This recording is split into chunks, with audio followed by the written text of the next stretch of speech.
하나님의 말씀 로마서 2장 10절입니다. 합독하십니다. 선을 행하는 사람에게는 영광과 존귀와 평강이 있으리니 먼저는 유대인에게요 그리고 헬라인에게라.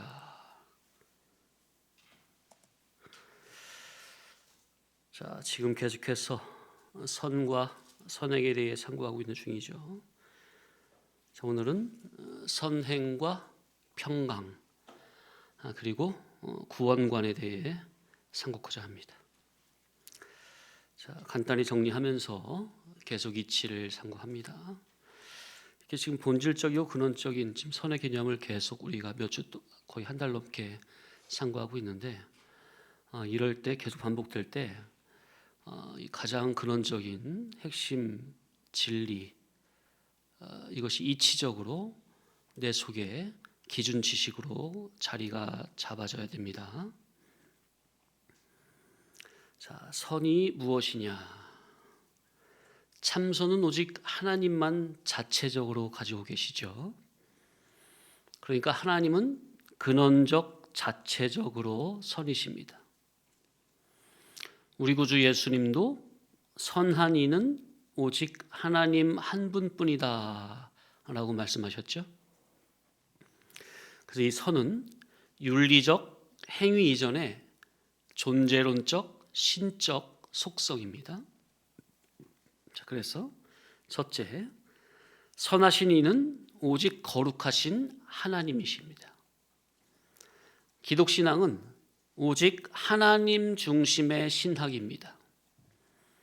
인간은 본질적인 선을 근본적으로 소유할 수 없으며 소유하지 못하고 하나님의 선에 참여할 때만 선인이 됩니다. 자, 그런데 그럼 인간이 하나님의 선에 참여가 될 수 있느냐?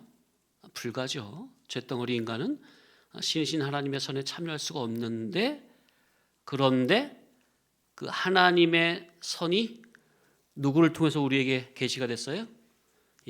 예수 그리스도를 통해서 인격적으로 계시가 됐습니다.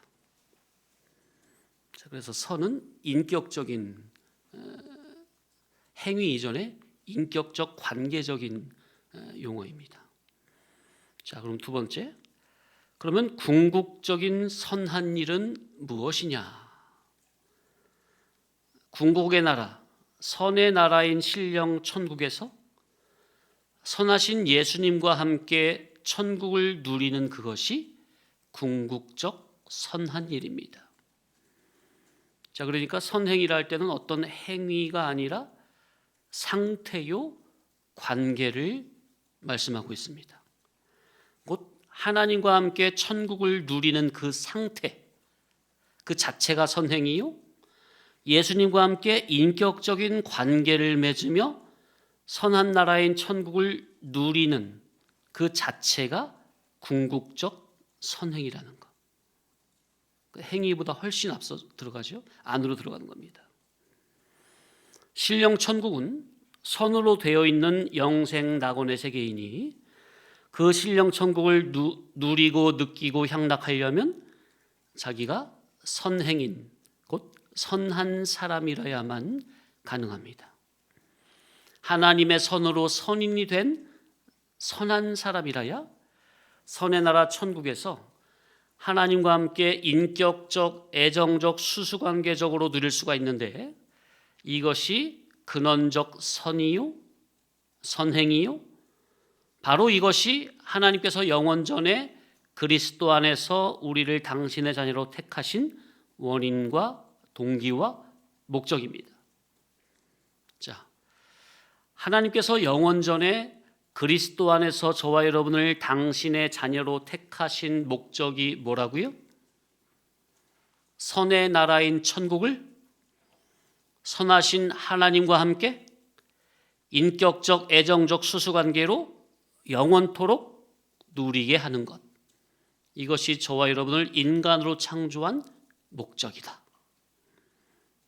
더 자세히 말씀드리면 하나님의 인격성인 선과 사랑이 원인이 되고 천국이라는 극치의 장소가 동기가 되고 그 좋은 천국을 누리게 함이 목적이 되어 우리를 영원전 그리스도 안에서 당신의 자녀로 택하여 주셨다는 것. 참 엄청나죠?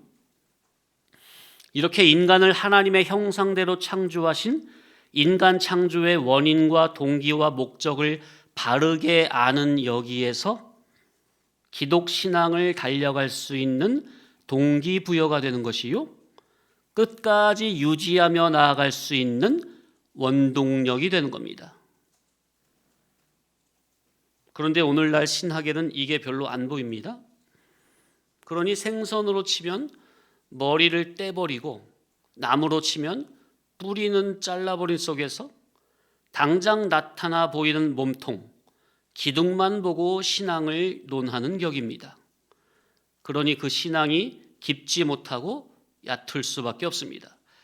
궁극적인 근원부터 본질부터 봐야 되는데 나타난 현상만 보고 왈가왈부하는 식이죠. 자, 그래서 하나님의 선으로 선인이 된 사람이라야 선의 나라 천국에서 하나님과 함께 인격적 애정적 수수관계로 누릴 수가 있는데, 자, 그러면 이 하나님의 선이 우리에게 어떻게 나타났다고요? 어떻게? 하나님의 맏아들 예수 그리스도로 나타나셨다. 그래서 하나님의 선의 매개 중보자가 바로 예수 그리스도. 그래서 예수 그리스도는 하나님의 선이 인격적으로 나타나신 분입니다.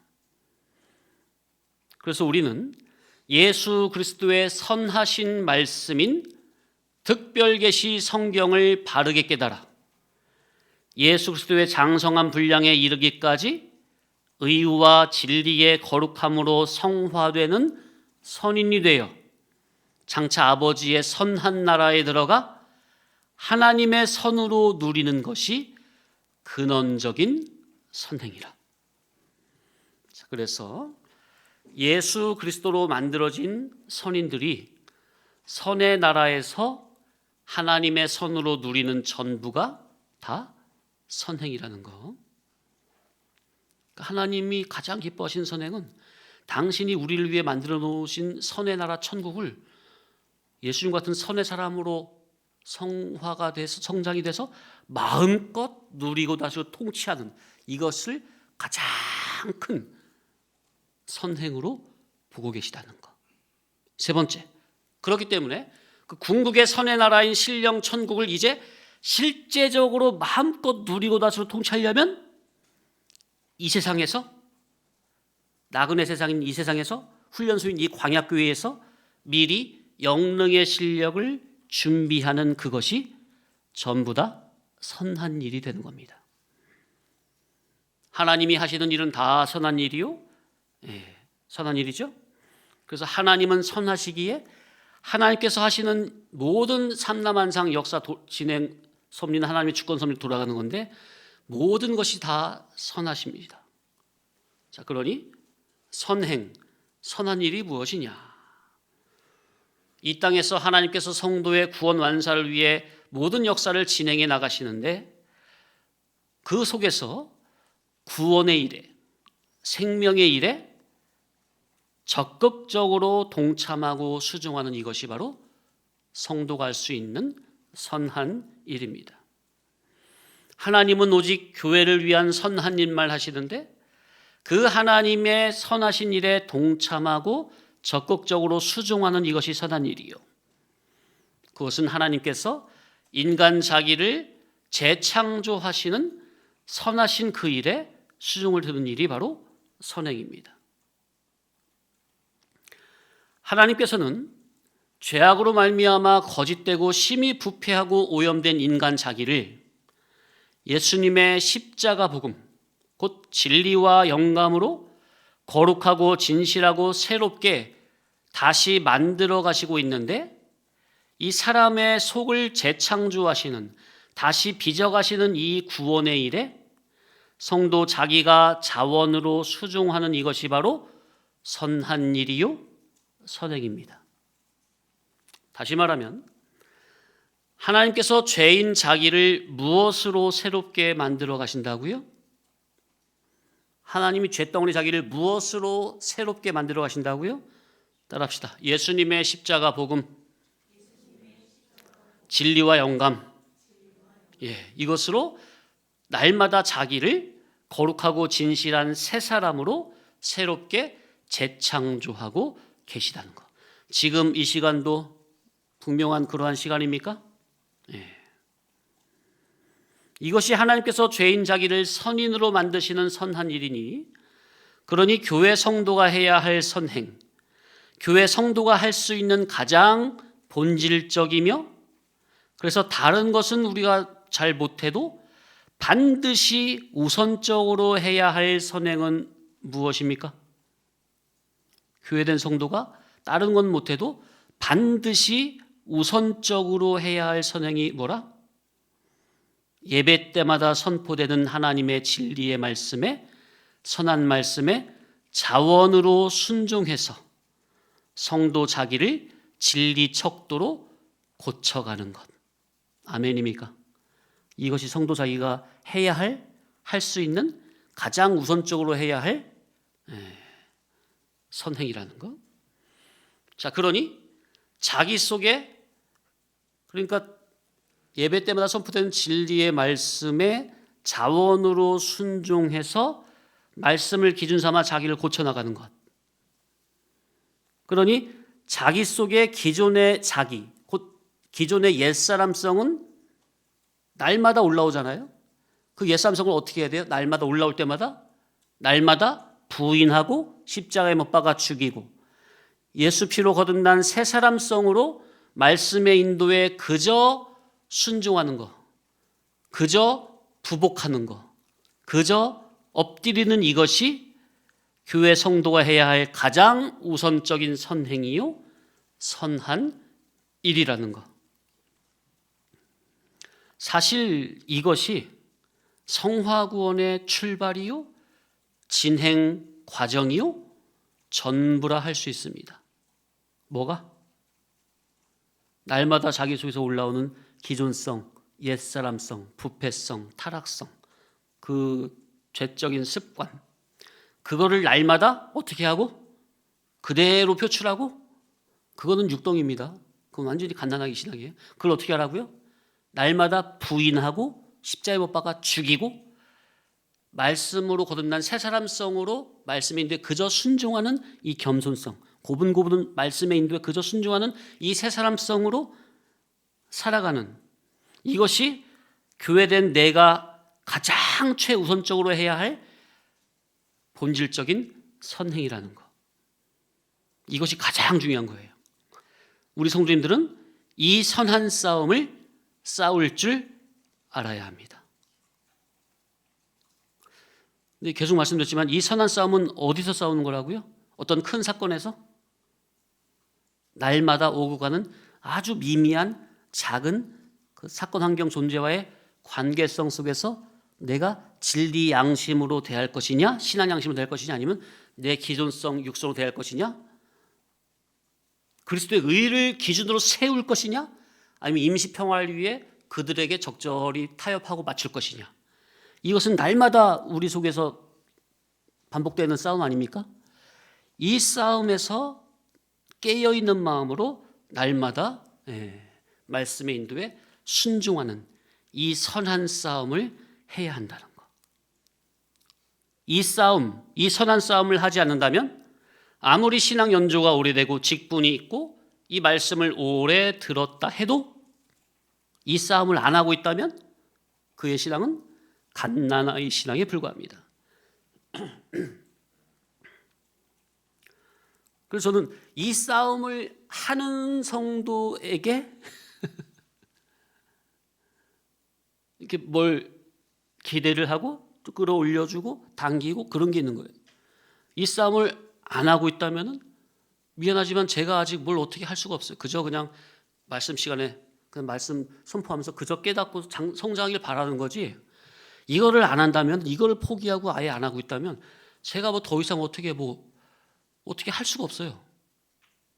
이걸 위해서 이걸 하라고 이 믿음의 선한 싸움을 싸우라고 때로는 이런저런 방편을 쓰는 거예요. 가까이에서 어떻게 대화도 하기도 하고 같이 뭐 어디 가기도 하고 식사하기도 하고 다 이걸 위해서. 다른 뭐 그 인간적인 뭐 인조사랑 그런 게 아니라 인간적 일반적인 관계가 위주가 아니라 전부는 이 사람으로 끌어올리기 위해서 이 모양 저 모양으로 다 하는 거라고요. 그 오해가 있으시면 안 되겠어요?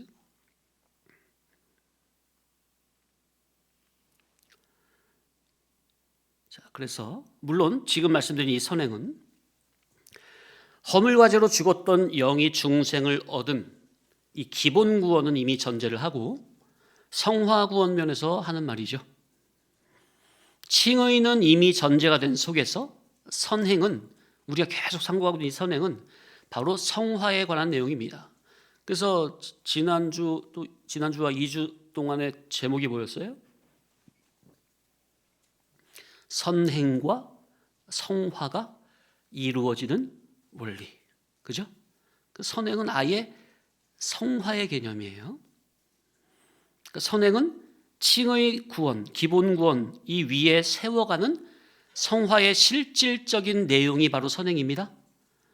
그런데 이 선행은 칭의가 불안한 속에서는 이 성화는 절대로 바르게 세워 올라가질 수가 없습니다. 그러니 이 칭의를 불안하게 한다면 바로 그게 마귀 역사입니다. 이거는 이따 또 설명이 더 나옵니다.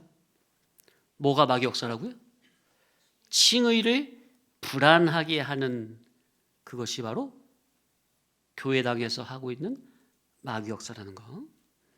자, 그러니까 선행에 대해 정리를 하면 근원적 궁극적 선행은 하나님과 함께 천국을 누리는 것.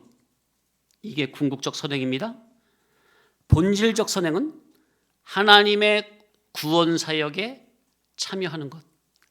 하나님께서 성도를 선인으로 만들기 위해서 이 모양 저 모양으로 하시는데 그 구원운동, 생명운동에 적극적으로 참여하는 것. 세 번째, 실제적 선행은 예수님의 진리복음, 십자가복음 그 말씀에 그저 순종함으로 자기가 내 삶 가운데 말씀의 사람으로 선인으로 변화되어 가는 것. 이것이 실제적 선행입니다. 우리가 해야 하는 날마다. 그러니까 우리 예수님 믿는 우리 하나님의 자녀들은 나는 완전히 다 죽은 자들이에요. 나는 죽고 예수님의 십자가와 같이 죽고 예수님의 부활성과 같이 살아나서 기존에 나는 다 죽은 것으로 여기고 오직 예수님의 새 생명으로 거듭난 그 새 생명을 주격으로 오직 말씀의 인도에 그저 순종하는 그 주격으로만 살아갈 우리예요. 자기를 아예 그런 자기로 여기시기 바랍니다. 그 자기만 참 자기입니다. 근데 그 자기 속에 여전히 기존적인 옛사람 자아도 순간순간 올라옵니까? 그거를 겉으로 드러내라고요. 그 자기는 아예 자기 속에서부터 죽여버리라고요. 부인하고. 그게 경건의 훈련이요. 그게 선한 싸움, 믿음의 싸움을 싸우는 살아있는 사람입니다. 그러니 신앙이 깨어있거나 잠들어 있거나 죽어 있다면 자기 속의 기존성 옛사람성이 언사로 그냥 튀어나오게 내버려 두는 사람이에요. 그 사람은 지금 영적으로 죽었다는 거예요. 영적 감각이 죽었다는 거예요. 잠들어 있다는 증거예요. 깨어 있으면 절대로 자기 속에서는 막 이런 게 별에서 올라와도 절대로 입 밖으로 못 냅니다. 깨어 있다면. 잠들었거나 죽으면 이게 팍팍 튀어나오는 거예요. 제어 장치가 없는 거죠. 우리는 원래 쇳덩어리니까. 자, 그러니 본문에 선을 행하는 각 사람에게는 영광과 존귀와 평강이 있다. 자, 여기서도 뭐가 제일 끝에 나와요?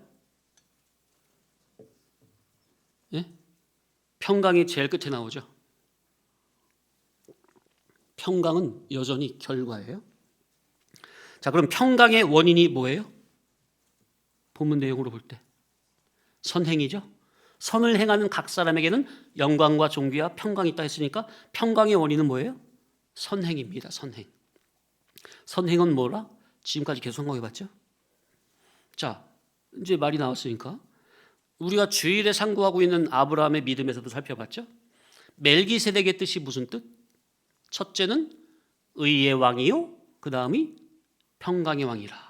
그래서 멜기세덱은 그리스도의 모형이라 했습니다. 그러니까 그리스도의 의를 붙잡으면 그게 원인이죠.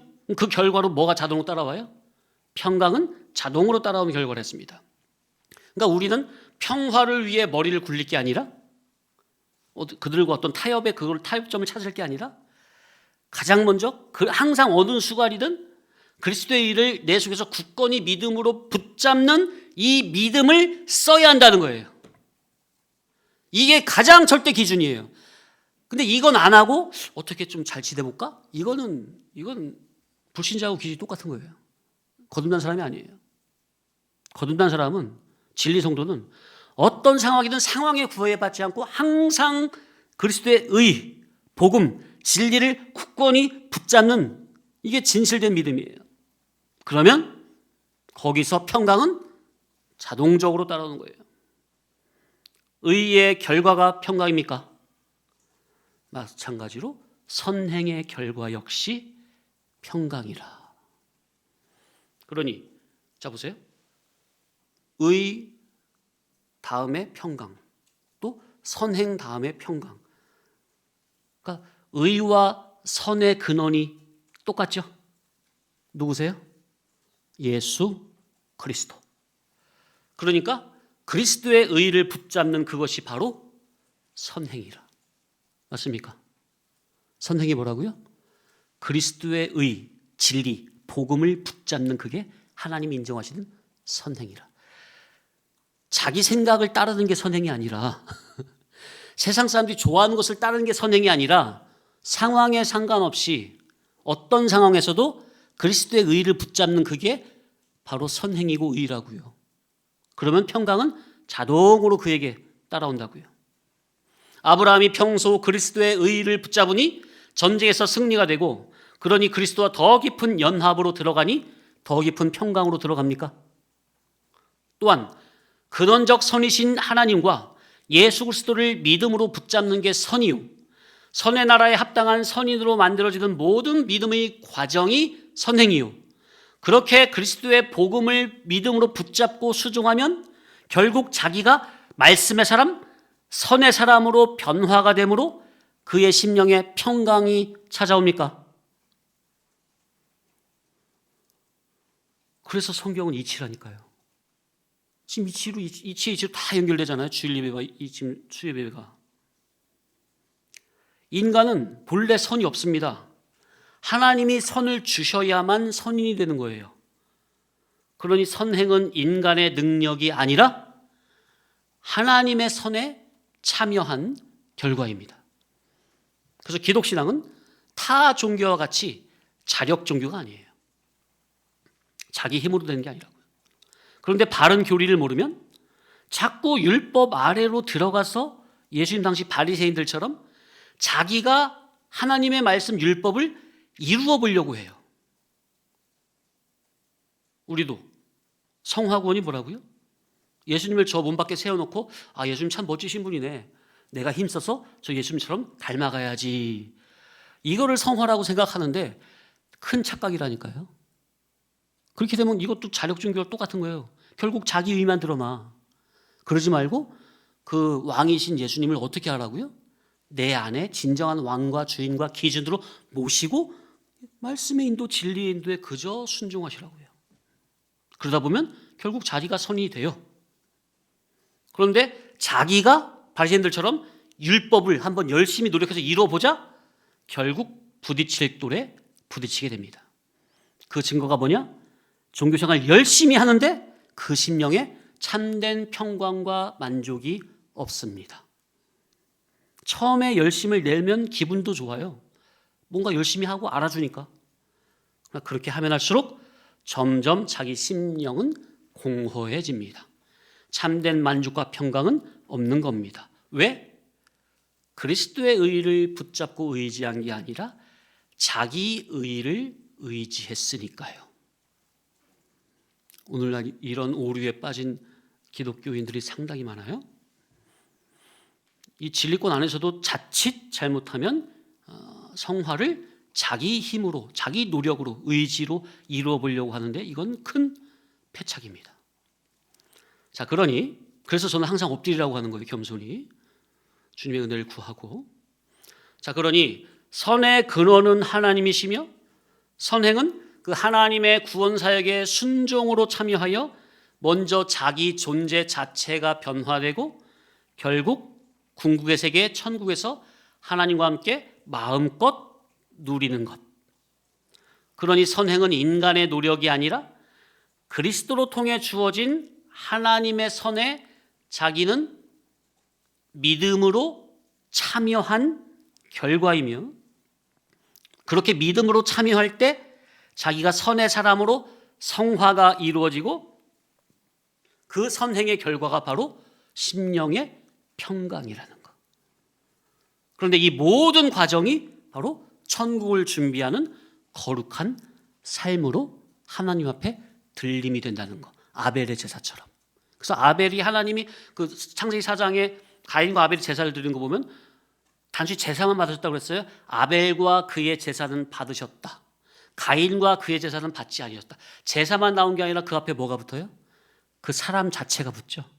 그 사람의 삶, 그 사람의 인격, 그 사람의 삶 자체를 받으시고 안 받으시고 우리의 삶이 모든 과정이 예수의 선하신 말씀을 믿음으로 붙잡고 순종하는 그런 가운데 우리가 선인으로 만들어지는 그 삶, 진행 과정 자체를 하나님이 귀히 보시고 거룩한 삶으로 받아주신다는 것. 우리의 삶이 그래야 된다는 것. 하나님께서는 성도의 무엇을 귀히 보시느냐? 성도가 절대 기준인 그리스도의 의를 믿음으로 붙들고 삶을 믿음으로 살아내는 그 자체를, 그 과정 자체를 귀히 보신다는 것. 손님들, 그리스도의 의로운 말씀을 믿음으로 붙잡고 의로운 삶을 살아가시기 바랍니다. 내가 의로운 삶을 살아야지가 아니라 말씀 붙잡고 순종하면 저절로 의로운 삶이 사라지는 거예요. 앞날은 염려하지 말고 하나님께 맡기고. 아멘. 자, 계속해서 선행이 뭐냐? 예수님의 영감된 진리의 복음을 들을 귀로 경청하여 들음으로 심혼이 거듭나고 예수님을 내 마음 중심의 진정한 구속주로 모시고 날마다 순간마다 예수님을 나의 진짜 참된 왕이요 주인이요 절대 기준으로 영접하고 예수님 영접하는 것은 처음에 기본 영접만이 아니라 날마다 주인으로 영접하고 신해야 됩니다. 모셔야 됩니다. 그리고 그분의 의의 통치, 진리 통치를 실제로 받으면 쇳덩어리 자기가 점점 선하고 의로운 사람으로 변화되는데 이것이 바로 선행이요 의행입니다. 좀 더 자세히 말씀드리면 하나님의 참선이 누구로 나타났다고요? 예수 그리스도. 그러니까 하나님의 맏아들 예수님을 성도 자기의 구속주로, 왕으로, 큰 대제사장으로, 큰 대선지자로 영접하고 본받고 따르는 것이 선행이요 선한 일이다. 그런데 기독교인들 대부분이 이제 말씀드린 이것을 간과하거나 소홀히 하기 쉽습니다. 무슨 말이냐? 예수님을 자기의 진정한 주인으로 영접하고 순간마다 사건마다 왕으로 시인하여 그분의 진리 통치를 받아야 되는데 예배 시간에는 그렇게 생각하는데 실제 삶을 살아갈 때는 그냥 자기 기존의 습관대로 살아간단 말이에요. 일상, 그러니까 제가 무슨 히브리 정신이 뭐라고 그랬죠? 눈에 보이는 현상을 어떤 기준으로? 실상의 기준으로 바라보고 구원 목적으로 적용하는 자가 이 히브리 정신이라고 그랬잖아요. 우리는 그렇게 살아야 되는데 항상 늘 삼각관계로 현상을 보면 현상 자체만 보지 말고 실상을 기준으로, 진리 기준으로, 구원 목적으로 돼야 된다고요. 그런데 우리는 수십 평생 살아온 그 습관이 그냥 1대1로 보는 거야. 니캉네캉. 그러니까 사건을 보면 그냥 육신의 습관, 육신의 생각으로만 물질적 이해타산으로만 보는 거야. 근데 우린 여기서 뭐가 습관이 돼야 돼, 이제? 이걸 진리 개념으로, 구원 주격으로 재해석해서 믿음의 눈으로 바라보는 이런 훈련이 습관이 돼야 된다고요. 그러니까 사건을 보면은 그 순간 자기 속에서 진리 양심, 그러니까 진리가 자체화가 되면은 진리 양심대로만 움직여지잖아요. 근데 진리를 들어도 진리가 자체화가 안 되면 사건에서 뭐가 튀어나와요? 진리 양심이 나와요? 기존의 양심이 나와요. 기존의 양심대로 나오고 습관대로 행동하게 돼요. 그러니까 성도님들이 진리 복음을 자기 기준으로 확 박아 넣으시라, 세워 넣으시라. 그러면 사건에서 사건 만나자마자 이게 자기 속에 말씀이 진리가 기준으로 안 박혀 있으면은 지식에만 머물러 있으면 딱 사건을 보자마자 육신의 생각이 팍 튀어나와요. 근데 이 진리가 지식만이 아니라 자기의 자체화가 정신화가 사상화가 딱 돼 있으면요, 사건을 딱 대하자마자 이걸 영의 눈으로 판단한다니까. 우리 성도님들이 이렇게 성장이 되셔야 돼요. 이게 선한 습관이 길이 들어야 돼요. 그래서 매 사건마다 순간마다 사람과의 관계성 속에서 진리 신앙 양심대로 그분의 진리 통치 인도를 받아야 되겠는데, 이 예배당에서만 그렇고 실제 삶에서는 대부분 이렇게 잊어버리고 기존 옛사람 습관대로 하면서 자기가 주인이 되어서 자기 주격으로 살면서 뭐라고 그래요? 이제 기도는 주여 주님의 뜻대로 이루어지길 원하나이다. 실컷 삶은 지멋대로 다 살아놓고서 기도는 주여 당신의 뜻대로 선하신 뜻을 이루어질 원하나이다. 하여튼 입에 침이라 바르고 하지. 안 그래요? 다 하나님의 뜻대로 이루어지이다. 지멋대로 살아놓고. 그러니까 이런 부분을 성도님들 실제 삶의 습관에서 탁 맞닥뜨렸을 때 그 순간 내 안에서 탁 튀어오는 양심이 어떤 생각이냐, 어떤 양심이냐, 그걸 분별해 보세요. 그러면 첫 번째 튀어나오는 게 육적인 거라면, 내가 아직 말씀의 지식은 그렇게 많이 들었는 것 같은데 아직 자체화가 안 됐구나. 그런 믿음 없는 자기를 보면 되겠어요. 회개하고 더 겸손히 엎드려야 되겠죠. 자, 그러니까 계속 말씀드리지만 선행은 행위 이전에 통치, 수용의 문제라는 거. 그러니까 내가 누구의 통치를 받아들이느냐, 수용하느냐, 옛사람 나냐, 아니면 그리스도의 의의 통치, 진리 통치냐. 그러니 선행의 본질은 순종 이전의 지배 구조의 전환입니다. 기존의 내 생각대로 습관대로 거기에 그 지배 구조를 따를 것인지, 아니면 그리스도의 진리 복음 통치에 자원적으로 수종하는 것인지. 근데 여기에 이제 우리 성도님들이 경건의 훈련이 필요하다. 기도가 필요하고. 왜? 육성이 순간마다 튀어 올라오거든. 어떨 땐 이런 경우도 있어요. 딱 사건 만나는데 예전에는 다 육으로 하다가 이번 사건에서 딱 영으로 한 거야. 영으로 해서 딱 하려고 하는데 그 순간 또 뭐가 또 올라와요? 그래도 이게 또 육의 생각이 또 올라와요. 첫 번째 영의 생각이 올라와서 하려고 하는데, 진행하려고 하는데 또 그래도 하면서 육의 생각이 또 올라가서 또 자꾸 그냥 내 눈을 흐려버려요. 판단을 흐려버려. 다시 깊이 생각해 보면은 어떤 게 영의 생각인지 육의 생각인지 또 분별이 되는 거죠. 되게 예민한 거예요. 되게 예민하다고요. 자, 다시요.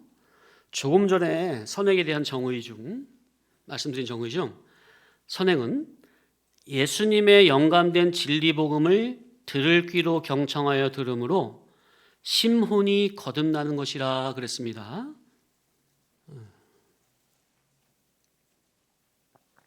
따라합시다. 심혼의 거듭남. 영의 거듭남이 아니라 심혼의 거듭남이죠. 자, 이 심혼의 거듭남은 중생처럼 단회적인 사건이 아니라 우리가 죽을 때까지 중복적으로 날마다 거듭나야 함을 의미하는 겁니다. 자, 그러니까 죽었던 영이 예수님의 피의 구속으로 거듭나는 이 중생은 단회죠. 딱 한 번이죠.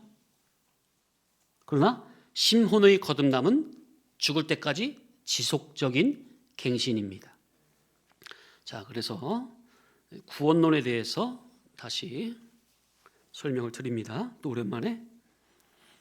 자, 첫사람의 원죄에 모든 사람이 동참이 되므로 사람은 날 때부터 허물과 죄로 영이 죽어서 태어나죠.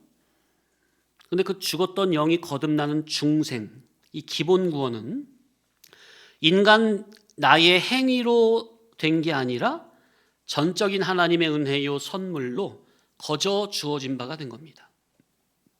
자, 이거는 인간이 거부할 수 있어요, 없어요? 하나님께서 일방적 주권적 독권적으로 나의 죽었던 영을 어느 날 확 살리시는데 이걸 인간 자기가 조물주의 그 신의 그런 중생의 이거를 자기가 인간의 의지를 거부할 수 있는 영역이에요? 거부할 수 없이 그대로 받아들일 수밖에 없는 거예요. 받아들일 수밖에 없죠. 예를 들어서 신이 전능자가 꿈이나 환상으로 나에게 확 나타나가지고 나에게 딱 말씀을 주시는데 그걸 자기가 가세요, 전 싫어요. 그럴 수 있는 거예요. 그저 받아들일 수밖에 없는 거예요. 사울이 바울 될 때 보시라니까. 거절이 안 돼요. 그냥 맞닥뜨릴 수밖에 없는 거야. 전능자 자기한테 나타나시는데 그걸 어떻게 거절해? 피조물이. 그죠?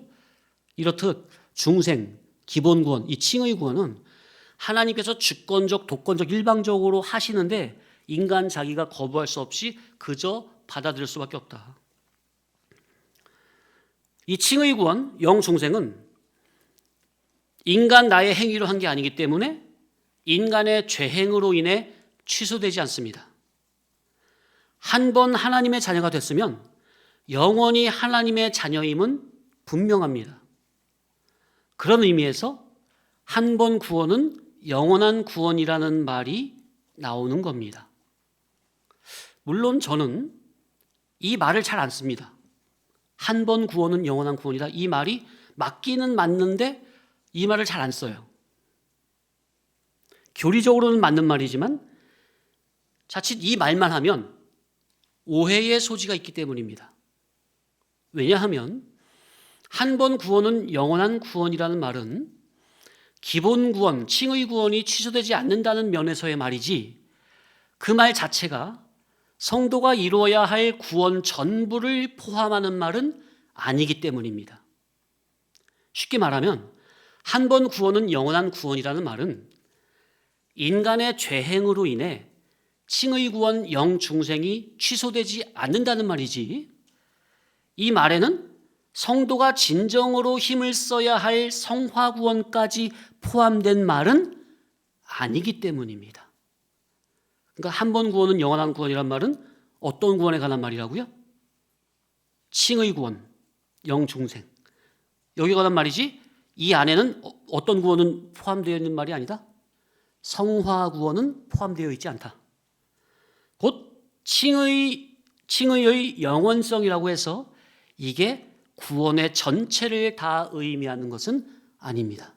지극히 한 부분만 칭의 구원, 영중생 그 부분에만 해당되는 말이에요. 한 번 구원은 영원한 구원이란 말은 이해되시죠? 자, 이제 그러면 칭의 구원을 쉽게 설명을 드리면 예를 들어서 부모가 아들을 낳았어요. 근데 아들이 말을 잘 들으면 좋겠는데 말을 안 듣는 불효자라고 하면 어떻게? 말을 안 들었으니까 그 아들됨이 취소가 되는 겁니까? 죄를 지으면 아들됨이 취소됐다가 반성하여 돌이키면 다시 내 아들이 됐다가 하는 겁니까? 죄를 지으면 호적에 빨간 줄을 그었다가 반성하여 돌이키면 다시 빨간 줄을 화이트로 지워가지고 없애는 겁니까? 그렇다면 호적이 얼마나 너덜너덜해질까요? 그러다가 죄를 짓고 부모님께 용서를 구하지 못하고 죽어버리면 내 아들이 내 아들이 아닌 누구의 아들로 남의 아들로 빼앗겨지는 겁니까? 이게 상식적으로 말이 되는 말이에요? 말이 안 되는 말이에요? 말이 안 되죠? 그런데 왜 알미니안들은 예수님을 믿다가 죄 짓고 회개 못하고 죽으면 예수님의 피공로가 취소되어 마귀 자식이 되어서 지옥에 간다는 말을 이 말도 안 되는 말을 성경에도 없는 이런 이단 발언으로 수많은 교인들의 이목을 어둡게 함으로 성화구원을 망하게 하고 있느냐 그 말이에요. 이거 그런 말은 제가 볼 때는 마치 어떤 경우와 비슷하게 느껴지는가 하면, 제가 지난주에 마틴 루터 영화를 봤어요. 유튜브에 공짜 영화로 올라와 있더라고요. 2003년도작인가 그런데 우진 조사가 학교에서 그걸 봤대요. 그거 되게 감명 깊게 봤다 그래가지고 그래? 해가지고 뭔가 하고 봤더니 유튜브에 공짜 영화로 있어요. 되게 좋더라고요. 선생님들 한번 보세요. 잘 그렸어요. 잘 마틴 루터의 그 정신과 사상이, 그리고 어떤 역사적으로 마틴 루터가 어떤 상황에서 어떻게 참 종교 개혁을 했는지가 아주 그래도 잘 그려졌더라고요. 좋은 영화예요. 근데 거기 보면 마틴 루터가 신부잖아요. 원래 신부였어요. 가톨릭. 자, 중세시대 때 가톨릭에서 주장한 구원 교리가 뭐냐면, 내가 헌금은 연보를 많이 할수록 그러니까 거기는 이제 천국 지옥이 아니라 또 중간에 연옥이라는 개념이 있죠. 천주교회는. 그러니까 사람이 죽으면은 바로 천국이나 지옥이 가는 게 아니라 중간계인 연옥에 있다가 밑에 이제 이 세상에 있는 자녀들이 헌금을 열심히 하고 기도 열심히 하고 충성도 열심히 하면 헌금께 넣으면 딸랑 소리가 나잖아요. 딸랑 소리가 날 때 연옥에 있는 부모님, 돌아가신 부모님이 천국으로 싹 올라간다는 거예요. 안 하면은 연옥에 있다가 지옥으로 떨어져 버린다는 거지. 그런 식으로 사람들의 그러니까 내가 연보를 안 하면, 또 충성 봉사나 고행적인 기도를 하지 않으면 중간계인 연옥에 있는 죽은 부모님이나 조상이 지옥으로 떨어진다는. 그러니까 그걸 빌미로 아무것도 모르는 교인들의 헌금을 무지막지하게 걷어가지고 또 충성 봉사를 강요함으로 의리번쩍한 성당을 짓는데 동원을 했던 거죠. 그래서 마틴 루터가 95개조 반박문으로 할 때 이 구원교리에 대한 이런 것도 다 있었어요. 그 잘못된 점. 성경에는 그런 게 아니다. 오직 믿음으로 고인데 뭐 이상 소리 하고 있느냐. 자, 그렇듯 오늘날 그 알미니우스 교리를 따르는, 구원관의 교리를 따르는 그 목사님들은 교인들이 어지간해서는 충성 봉사를 잘 안 하니 그딴 식으로 믿으면 천국 갈 것 같아. 똑바로 살아. 죄 짓지 마. 열심히 믿어. 그래야 천국 가.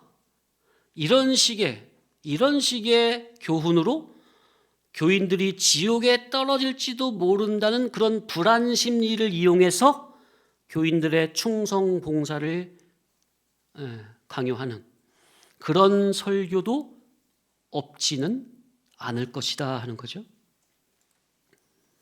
자, 그러면 천주교나 알미니우스 교회 구원교리를 따르는 그런 곳이나 이 둘의 공통적인 문제는 뭐냐면, 정말 큰 문제인데, 칭의는 인간이 한 게 아니라 하나님의 절대 주권과 은혜로 공짜로 주어진 선물이에요. 그렇기 때문에 인간의 죄행으로 취소가 안 되는 영역인데, 이 칭의 구원을 인간의 행위로 취소된다고 이런 말도 안 되는 말을 해가지고 막 뿌리채 흔들어 버림으로 말미암아 뭐를 아예 불가능하게 만들어 버려요. 성화는 아예 꿈도 못 꾸는 거예요. 생각도 못하고 어디에만 집중하게 되는 거예요? 칭의, 천국 입국하는 여기에만 집중하게 하는 거예요. 알미니안 계열이 칭의를 불안하게 흔들어서 성화를 불가능하게 만드는 것도 문제지만, 반대로 이 개혁주의, 칼빈 교리를 따른 개혁주의 안에서는 아까 어떤 말? 제가 잘 안 쓴다는 말. 한 번 구원은 영원한 구원이라는 말로 이걸 자칫 오해하면 뭐 할 필요는 없다고 생각하는 거예요. 예, 성화 구원의 필요성을 덮어버리는 것도 똑같이 위험한 거예요. 알미니우스 쪽에서는 칭의를 흔들어 버려가지고 성화는 아예 생각도 못하죠. 오직 어떻게 하면 천국에 들어갈까, 거기에만 그냥 매달려서 천국 가려고 열심히 믿는 거예요. 그런데 이 개혁주의에서 이 칭의를 너무 강조한 나머지, 칭의는 취소되지 않는다, 이걸 너무 강조한 나머지 한 번 구원은 영원한 구원이다, 이렇게 이거를 너무 강조해서 말해버리면 뭐는 또 없어져 버려요. 성화 구원 필요 없구나, 이제 내부터 살아도 되겠네, 이런 말도 안 되는 오류가 나올 수 있다고 말이에요. 그러니까 이 두 오류의 공통점은 칭의와 성화를 혼동하거나 둘 중 하나를 소홀히 함으로써 성도가 진정으로 힘써야 할 성화 구원을 망하게 한다는 겁니다. 그러니 구원 간의 바른 교리를 아는 입장에서 보면 이걸 참 뭐라고 말을 해야 될까요? 제가 옛날에는 되게 강력하게 말을 했는데 자, 이렇게 구원관이 정립이 안 되면 성도가 진정 힘을 써야 할 성화 구원에는 전혀 힘을 못 쓰게 된다는 것. 구원관이 확실치 않거나 잘못되어 있으면 당장 어디에 입국하는 것만 크게 느껴져요? 천국에 입국하는 그 문제, 그것이 불안해가지고 늘 거기에 그냥 늘 노심초사 거기에 신경이 가 있는 거야. 그래서 어떻게 해서든 천국에 입국하려고 충성 봉사로 몸 밖의 일로 애를 쓴다면 언제, 어떻게 몸 안으로, 곧 예수님의 거룩한 성품을 담는 진짜 이 알맹이 쪽으로 언제, 어떻게 열심을 낼 수가 있겠느냐 그 말이에요. 당장 발등 앞에 떨어진 그것이 큰데 천국 입국이라는, 그죠? 그러니까 성도가 신경 쓰지 않아도 될 칭의 구원, 왜냐하면 이건 누가 해주신 거니까 거저? 하나님께서 예수를 통해서 거저 해주신 거니까, 은혜로 선물 우리에게 입혀주신 거니까. 그러니까 성도가 신경 쓰지 않아도 될 칭의 구원에 정작 이 카톨릭이나 알미우스 이쪽은 이 칭의 구원에 목을 매다느라 정작 힘써야 할 성화 구원에는 전혀 힘을 못 쓰게 되므로 천국을 다스릴 영능의 실력을 준비치 못한다면 과연 이것이 성령님의 역사겠습니까? 마귀의 역사겠습니까? 헛된 일에, 외식에, 껍데기에, 아무것도 아닌 일에, 전혀 힘을 쓰지 않아야 할 일에 힘과 노력과 공력을 쓰게 함으로 성도가 진정으로 이루어야 할 알맹이, 곧 속사람이 예수님의 거룩한 성품을 닮는 그 성화구원을 이루는 이 진짜 일은 전혀 안 하고 있다면, 못하게 한다면 이게 과연 성령님의 역사겠습니까? 마귀의 역사겠습니까? 그러니 기독신앙에서 가장 중요한 것 중에 하나가 바로 구원관입니다. 구원관이 잘못되어 있으면 칭의 구원, 곧 천국 입국이 불안하고 불확실하니 이제 외적인 종교 행위에 집착을 하게 돼요. 천국 들어가려고 열심히 충성봉사하는 거죠. 그럴수록 뭐는 망가지는 거예요? 내적인 성화 구원은 실패하는 거예요. 그래서 외식으로 할 수밖에 없어요. 진리를 모르면. 화 있을진저 외식하는 서기관과 바리새인들이요. 외식 운동으로 나갈 수밖에 없다고요. 진리를 모르면. 그러니까 이제 교회당 안에서 실제로 충성 봉사를 많이 하는 자에게 직분을 주거나 올려주는 그런 방식이 사실 율법주의 신앙이요, 마귀가 파놓은 함정이라는 지난 시간 교훈과도 같은 맥락이죠. 그래서 이 구원관이 첫째 칭의 구원, 이건 인간의 행위로 된 게 아니라 하나님의 은혜요 선물이라. 그 다음에 이 칭의 구원 바탕 위에 인간이 신이 상호 유기적으로 믿음의 선한 싸움을 싸워야 할 성화구원, 그리고 이 땅에서 성화구원을 이룬 만큼 천국에서 누리는 영화구원. 따라합시다. 칭의 구원, 성화구원, 영화구원. 예, 구원관이 이렇게 세 가지로 분명하게 완전하게 구분이 되어 있어야 바른 신앙생활을 할 수 있다는 것.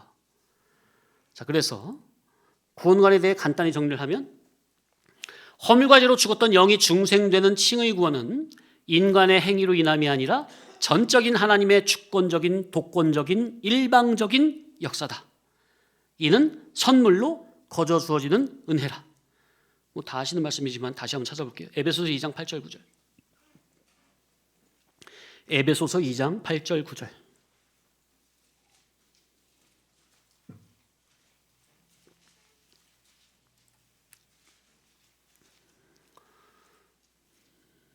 시작.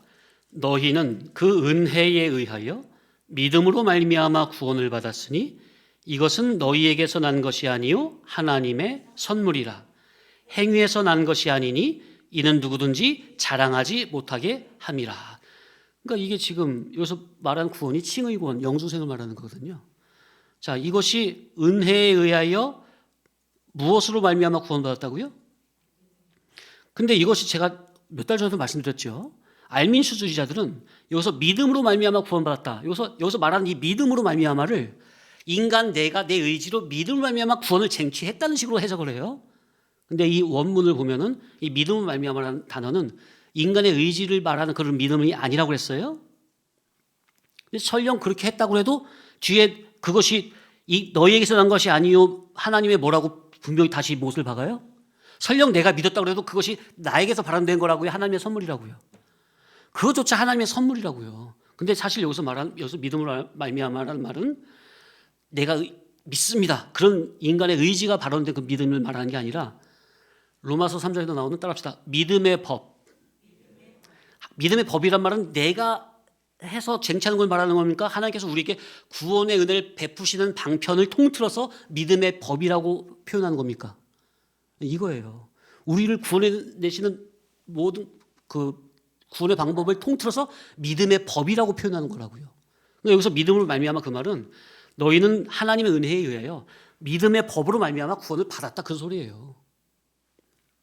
근데 이거를 뭐 그렇게 해석 안 하고 뭐 내가 믿어서 구원받다 해도 뒤에 다시 나오죠. 그것도 누구의 선물이라? 네가 한 게 아니라 하나님의 선물이라. 자, 9절. 행위에서 난 것이 아니니 이는 누구든지 자랑하지 못하게 함이라. 예. 인간 내가 믿었다고 내 의지로 믿었다고 한다면은 내가 자랑이 되는 건데 하나님은 그렇게 내가 자랑하지 못하게 하려고 하나님이 일방적으로 당신의 자녀로 삼아 주셨다는 거예요. 이것이 바로 칭의 구원, 영중생을 말하는 거예요. 기본 구원. 자, 그래서 이렇게 영중생 되어서 하나님의 자녀가 되었다면 이제는 그리스도의 의의 말씀을 붙잡고 자기가 믿음을 쓰므로 타락한 심혼이 날마다 거듭나야 돼요. 이는 죽을 때까지 계속되어지는 성화의 과정입니다. 그러니까 중생은 단회적이죠. 영중생 칭의군 단회적이죠. 그러나 성화는 지속적인 갱신이라는 거. 따라합시다. 날마다 중복적으로 심혼이 거듭나야 한다. 자, 그러니까 하나님의 자녀라는 신분, 우리 마귀 자녀가 아니라 하나님의 자녀라는 이 아들 됐다는 이 신분, 양자 됐다는 이 신분은 예수님의 피공로로 과거 완료로 이미 완성되었죠. 그러니 되었으니까 이제 하나님의 자녀 된 자로서, 천국 백성 된 자로서 이제 거룩한 하나님의 자녀라는 그 거룩의 상태는 날마다 지속적으로 갱신이 돼야 한다는 것. 이 칭의 구원과 성화 구원 분명히 갈라야 돼요. 이걸 가르지 못하고 이 구원관을 혼동하면, 흐려지면 성화는 아예 물 건너가요. 아예 물 건너가요. 그런데 바로 사탄 마귀는 미혹의 영으로 이 구원관에 관한 진리를 흐리게 하고 오류하게 하고 현혹을 시킴으로 엉뚱한 곳에 열심을 쏟게 하는 겁니다. 정말 고차원적인 사단 마귀의 수법이에요. 구원관을 혼동시키는 것. 사실 마귀의 역사가, 미혹의 영의 역사는 바로 분명하게 구별분별이 아니라 섞는 겁니다. 혼동케 하는 거예요. 이게 태초부터 마귀의 역사예요. 하나님의 역사는 빛의 역사로 빛과 어둠을 갈라버립니까? 명확히 갈라버리죠. 선행이 뭐냐? 인간의 노력 여하가 아니라 그리스도의 핏부림을 받아 구속함을 받은 하나님의 자녀들이 그리스도의 의의 믿음으로 적극적으로 참여하여 나의 타락한 존재 자체가 점차적으로 성화되어가는 성화의 과정입니다. 그러니 칭의는 이미 확정된 신분입니까? 하나님의 아들이 분명합니까? 그렇기 때문에 이거는 인간 나의 의지로 된 게 아니기 때문에, 나의 행위로 된 게 아니기 때문에, 인간 내가 무슨 죄를 짓는 죄행으로나 아니면 사탄 마귀 어떤 강력한 권세로 말미암아 절대로 예수님의 피로 구속된, 중생된 하나님의 아들을 지옥으로 못 보냅니다. 아멘입니까? 확실하시기 바랍니다. 사탄 마귀가 예수님의 피로 머리부터 발끝까지 무장된 우리를 절대로 지옥으로 못 끌고 가요. 하나님도 우리를 지옥에 못 보내요. 법에 의해서. 왜? 우리 속에 누구 피가 있기 때문에? 하나님의 받을 예수님 피가 있기 때문에 못 보낸다고. 그런 면에서 한 번 구원은 영원한 구원이라는 말은 맞는 말입니다. 그런데 구원이라 하면 이 칭의 구원이 전부가 아니라 이제는 칭의가 됐다면, 중생이 됐다면, 하나님의 아들이 됐다면 이제는 날마다 두렵고 떨림으로 이루어야 할 성화 구원의 출발선에 세움을 받은 것이니 이제부터는 이 예수님의 피 뿌린 바탕 위에, 곧 칭의 바탕 위에 그리스도의 의를 자기가 믿음으로 붙잡고 순종하는 믿음의 선한 씨름을 통해 선인이 되고 선행을 하는 이러한 성화의 과정을 자기가 날마다 믿음으로 힘써 통과할 때 그의 심령에 참된 평강이 주어지고, 이렇게 성화의 삶을 살다가 마지막에 죽음선 넘어 선의 나라 신령 천국에 들어갔을 때 하나님과 함께 영원히 영광과 존귀로 누리는 진정한 평강이 주어지는 겁니다. 이 말씀이 바로 오늘 선을 행하는 각 사람에게는 영광과 존귀와 평강이 있다. 아멘. 야, 참 기도합니다. 하나님 아버지, 오늘 말씀을 통해 선의 근원이 오직 하나님이심을 다시 한번 깨닫게 하심에 감사드립니다. 저희가 하나님의 선을 선악과 먹고 타락한 나의 의지와 행위로 이루어 보려고 했던 그런 모든 어리석음을 돌아보고 회개하길 원합니다. 주님, 충성과 봉사라는 인간의 열심으로 나만의 의의를 쌓으려 했던 율법주의의 함정에서 건져 주옵소서. 칭의는 이미 완성된 은혜임을 굳게 믿게 하시고 그 튼튼한 토대 위에 앞서가신 예수님만 바라보며 예수님을 나의 진정한 왕과 주인으로 모시고 주님의 의로운 복음의 인도에 그저 순종함으로 날마다 두렵고 떨림으로 이루어야 할 성화 구원이 우리 속에서 온전히 이루어지게 하여 주옵소서.